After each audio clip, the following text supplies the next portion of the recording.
Bollywood ഗായികയായിട്ടുള്ള alga യാഗ്നിക്കിന്റെ കേൾവിശക്തി നഷ്ടപ്പെട്ടു എന്നുള്ളൊരു കാര്യം നിങ്ങളെല്ലാം അറിഞ്ഞു കാണും.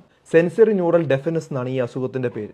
അപ്പോൾ ഇതിന്റെ ഒരു പ്രധാന കാരണം എന്ന് പറയുന്നത് അമിതമായ വോയിസിൽ കണ്ടിന്യൂസ് ആയിട്ട് പാട്ടോ സിനിമയോ കാണുന്നതാണ്. നമ്മളെല്ലാവരും എന്താണ് ചെയ്യുന്നത്? ഹൈ വോളിയത്തിലാണ് ഇയർബഡ്സും അതുപോലെ ഹെഡ്ഫോൺസും വെക്കുന്നത്.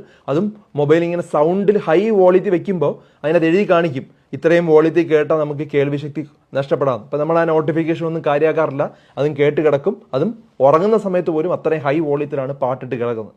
മിക്ക ആളുകളും ചെയ്യുന്നതാണ് ഞാൻ കണ്ടിട്ടുണ്ട്. ഒരു കാരണവശാലും അങ്ങനെ ചെയ്യരുത്. ഞാൻ ഈ ഇടയ്ക്ക് ഒരു വീഡിയോ ചെയ്തതാണ്, ഒരു വർഷം മുമ്പ് ഞാൻ ചെയ്തതാണ് 60-60 റൂൾ. അതായത് 60% വോളിയത്തിൽ കൂടുതൽ മൊബൈൽ ഫോണിൽ കേൾക്കാനായിട്ട് പാടില്ല. അതുപോലെ 60 മിനിറ്റിൽ കൂടുതലും അത് കണ്ടിന്യൂസ് ആയിട്ട് കേൾക്കാനും പാടില്ല. അങ്ങനെ ചെയ്താൽ നമുക്ക് കേൾവിക്ക് ഒരു കുഴപ്പം ഉണ്ടാവില്ല. അല്ലെങ്കിൽ നമുക്ക് ഇതിങ്ങനെ വൈബ്രേറ്റ് ചെയ്ത് നമുക്ക് നരമ്പിന് പ്രോബ്ലം ഉണ്ടാവാം, കോഗ്ലിക്ക് പ്രോബ്ലം ഉണ്ടാവാം, അല്ലെങ്കിൽ ആ പോകുന്ന നെർവ് പാത്വേ ഉണ്ട്, ചെവിക്കകത്തുണ്ടാവുന്ന പാത്വേ, ആ പാത്വേക്ക് ഉണ്ടാവുന്ന ഡാമേജ് കാരണം ഇറിവേഴ്സിബിൾ ഡാമേജ് ആണ്. ട്രീറ്റ്മെൻറ്റ് ഇല്ല. അതായത് പൂർണ്ണമായിട്ടും കേൾവിശക്തി നഷ്ടപ്പെടാം.